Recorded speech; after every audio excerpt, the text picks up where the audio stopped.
What it is, it's your boy Dutch, the Damon, and you now watching Damon Time with Dutch.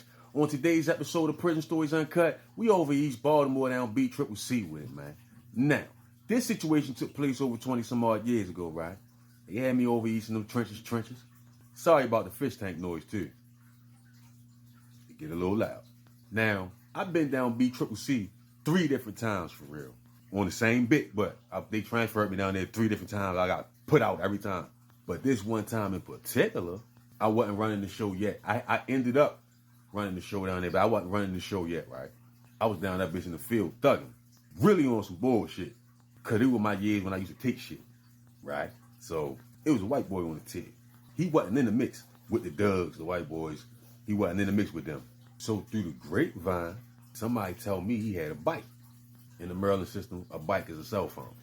But anyway, my bunk buddy told me, Slim, the white boy, he got a bike. I'm like, oh yeah. I'm just coming into jail, buddy. I ain't even had no bike yet. I was using my bunk buddy shit. He was a good brother. I was using his shit. But eventually, I went on here, took over that jail, and was selling bikes down that motherfucker. But this was before that. So when I went on here and heard that he had a bike, I went on here and concoct a plan. Like, yeah, I'm going to go ahead and press him out. Make him feel like it's both ours. So when the shift changed, because we was locked in, when the shift changed, we wasn't really locked in. We just had to go in the cell, because down at B-Triple-C, the doors don't really lock. You feel me? It's like a dorm. But we had to stay in the cell at the time. But once the shift changed, they let us out the cells. I went on here, stood out in front of my cell, and waited for him to come out his cell. When I spotted him coming out his cell, I just slid down on him. One holler, stepped in the cell real fast. Now, he knew who him is and shit, so he like, and his cell buddy was somebody that I knew in prison, but we wasn't friends or nothing like that. I just knew him throughout the system. He'd been down for a while, so when he seen me slide in his cell with the white boy, he like, I did something wrong, Doc? I'm like, nah, man, you good. He like, all right, popped off. So when we get in the cell, I tell him, I'm like, yo, look, yo, I heard you got the bike, you feel me? He like, who told you that? Come on now. He like, yeah, I got it. Like, no, it ain't even like that. I say, I might just need to make a phone call later. You feel me? But I'm like, it ain't like that, y'all. He like, oh, that's all right. Yeah, that's cool. So I'm like, all right, I'm going to holler at you later on, man. Call my people. He like, all right, that's boom.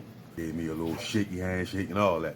So long story short, later on that day, I slide down in his cell like, hey, boy, I can make that call right now. He goes straight in his dip and give it to him. Boom. So I'm like, all right, boom. I'm like, I'm going to need the charger. He like, nah, it's charged up. You don't need the charger. I'm like, no, just in case you run out, charge. I seen the look in his face. But he went on here and gave me a charger. Now I'm in the cell. I'm doing wheelies on that motherfucker. I'm burning that bitch down, right? He keep coming over there like, all right, 20 minutes. Like, can I get the phone now? I'm just spinning them like, I got you. Wait, I got you. So later on that day, we come back out the cell and shit. After we eating all that. Now come to find out, he done went half on the phone with this Crip dude, right? So he tried to come over there and spit that game to me about the phone and shit. Like, yeah, yo, I went in with him, you know what I mean? Boom. Trying to get the phone back and shit. But he knew what time I was on. So I tell him, like, man, look, you gotta go ahead and get the fuck out my face. He like, that's crazy, yo. So I brushed him off, all arrogant and shit. Walked off on him. This nigga whip out. Yeah. Poked me in the back of my shoulder with the blick. But he tapped me, though. It barely broke the skin. Pinched the shit out of me. I turned around like, the fuck? He went to go hit me again. But instead of coming under like this, he come over. When he do that, I grab it on hold. Get to work in the whole left side of his face. Come here. Now, instead of trying to swing the blick, he trying to pull away from me. He trying to get away from me, right? The CEO that was working at TED, she was a young girl.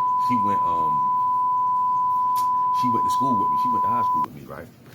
So she grabbed her walkie-talkie like, yo, y'all better chill out like that. I let him go, walked off. He ran upstairs and out the door. Right past her, his shit leaking. She like, that's crazy. I'm leaking right here, a little pinch and shit. But I just got some Vaseline. I cleaned it, got some Vaseline and packed that shit. It was like a little, it wasn't nothing for real, like a little prick for real. Put a Band-Aid on it. I was back in Bennett. He checked in for real. He got out of there. And I ain't even starting no war behind that shit. I just let that shit go after that, man, because I felt like I worked him over for real. Brothers wanted to go at the blue chain, but I'm like, nah, man, chill out, man. I did that dumb ass shit, you feel me?